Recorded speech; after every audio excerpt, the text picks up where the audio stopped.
This short presentation is not designed to teach you anything, so keep that in mind. I'm just introducing to you the requirements for your persuasive speech.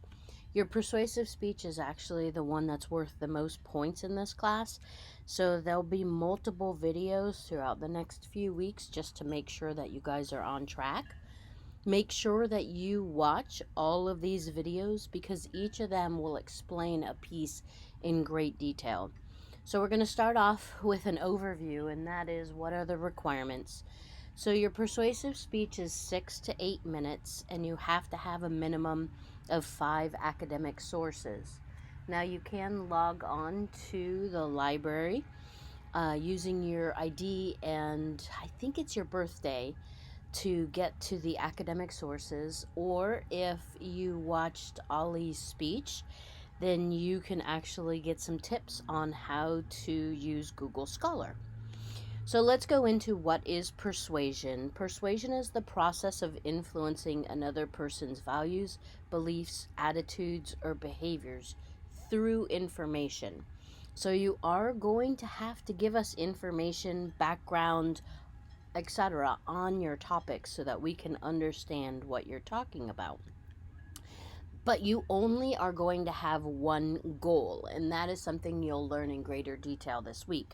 So I want you to identify very early on in the top of your outline in your specific purpose if you are trying to convince the audience and have them do some sort of change, to move them and have them do some sort of action, or to inspire them and strengthen a belief or a commitment that they already have. Another requirement that you're going to have is that this speech needs to be a question of policy speech.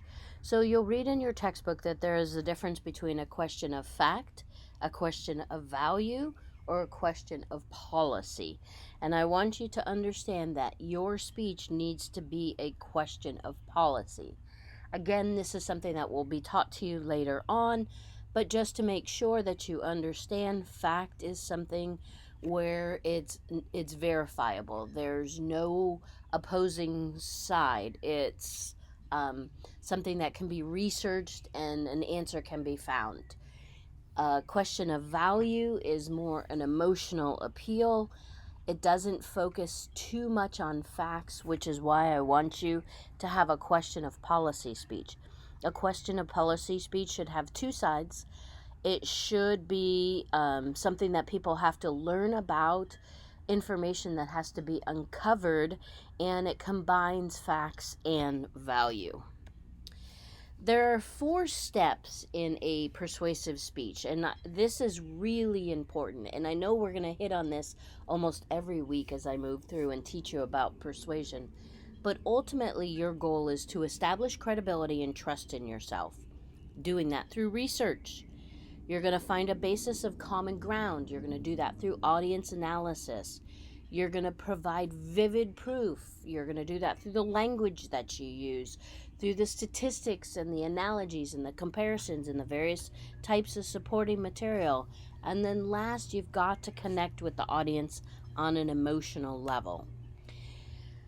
We're going to talk about this later, but some of you may have already been introduced to Aristotle's ethos, pathos, and logos, and it's critical that in your speech you pay attention to and incorporate ethos, pathos, and logos throughout the entire speech.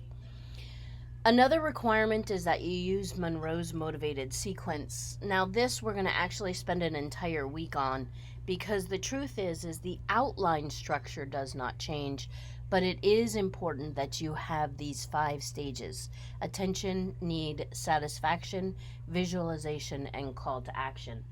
And before I move on to the next slide, I want to reiterate, your outline structure does not change, but embedded in that is going to be these 5 stages.